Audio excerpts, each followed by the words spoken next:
Alright guys, so I played the Call of Duty Modern Warfare 2 open beta. I think it's available for Xbox users and PlayStation users this week finally. Don't know if it's still in early access or not. To be honest, the whole pre-order thing is just a mumbo jumbo of mess. I waited until it was open for all PlayStation users because I still haven't pre-ordered it yet. When it comes to Call of Duty, I'm always on a let's wait and see approach. I will say this, I played a lot of Vanguard and a lot of Cold War. So I was pretty much set that I was eventually going to be getting Modern Warfare 2, especially because Modern Warfare was always hyped up to me during my live streams. So this open beta, pretty bare bones. There's only a few hand modes. We're going to talk about them briefly and go over some of the gameplay footage and stuff. So you get a quick play that basically just puts you in a random team deathmatch or domination. Self-explanatory. Team deathmatch, it's one team versus another team, and the winner that gets the most kills at the end of the battle goes on to chicken winner dinner. I don't fucking know, wrong game, that's PUBG. But yeah, team deathmatch, then domination. There's different points on the map, A, B, or C. It's up to your team to take them over and defend them, and whoever has the longest time defending the checkpoints at the end wins the match. On top of that, there's a new mode that I've never seen before. I guess it's similar to Battlefield. Correct me if I'm wrong, if this was previously on Modern Warfare. It is Invasion, which is a larger scale battle between two different teams. It includes tanks and other vehicles and stuff like that. I kind of like this. This seemed pretty chaotic. I got on the I guess SUV or the tank with the gun turret and was just driving and running people over and shooting everything that moved. Honestly, I had the most fun out of all the gameplay modes on this one, just because it felt like a little bit more of like a real combat scenario with a huge open world map as opposed to something that felt a little bit claustrophobic. Also, in addition to that, there's a mode called Knockout. I didn't really like this one. I think it's where everybody gets killed once, and it's like elimination style where it's 5 against 5, and you just take turns seeing who is the last man standing for the opposite team. On top of that, there was prisoner rescue, where there's prisoners that are on the map. You go, it's almost like domination, but it's with human beings, where there's prisoners on the map. You have to go and rescue them while the other team is defending them, and you take turns. It's almost like a capture the flag thing too, because you pick up the prisoner and you escort them to a safety point on the map. That one was alright. I managed to rescue a prisoner at least once. So yeah, just a handful of modes that are available, but the major difference that I've noticed on this is that we have access to a third-party mosh pit, which is basically all the modes with a third-person view.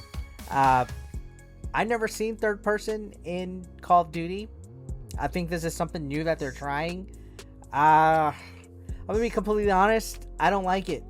It's kind of weird when it comes to aiming, especially if you're not looking down the scope, if you're not using the aim button. It just kind of feels odd. I don't know if it really works yet or not. Maybe it's gonna be something that has to be, getting used to. If you do push the aim button, it goes to first person mode anyway, where you're looking down the scope, but it just feels kind of awkward, especially seeing your character.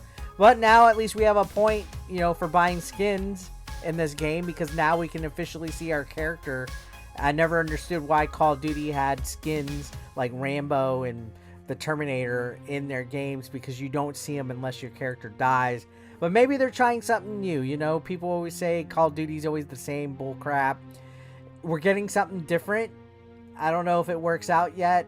I don't know how other people are responding to it. To me, I'm probably never going to be using it. So that's the rundown when it comes to that. There are some slight changes I noticed, like the weapon progression system, the way that weapons unlock. You'll see a base gun, and then there'll be like an unlock tree where it's almost like getting abilities like in an open world game. Instead of having all the different weapons already laid out, each one having its own level, you just go and unlock the next one. It's kind of like a weird different progression, especially with the weapons and attachments. It's hard for me to describe exactly, but I do like how they did that. On top of that, I also noticed some of the other changes were the way that operators level up and stuff as well, which is a little bit different than Call of Duty, Cold War, and Vanguard were.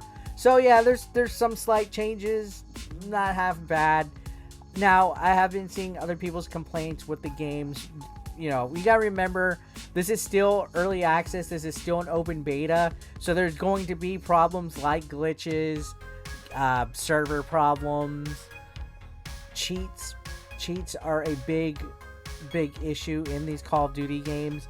I didn't encounter too many people using cheat, but I have looked online and there are people reporting of people going through the walls, hiding in the walls, people able to see players. I guess they have like the infrared red vision where they can see where players are located at all times.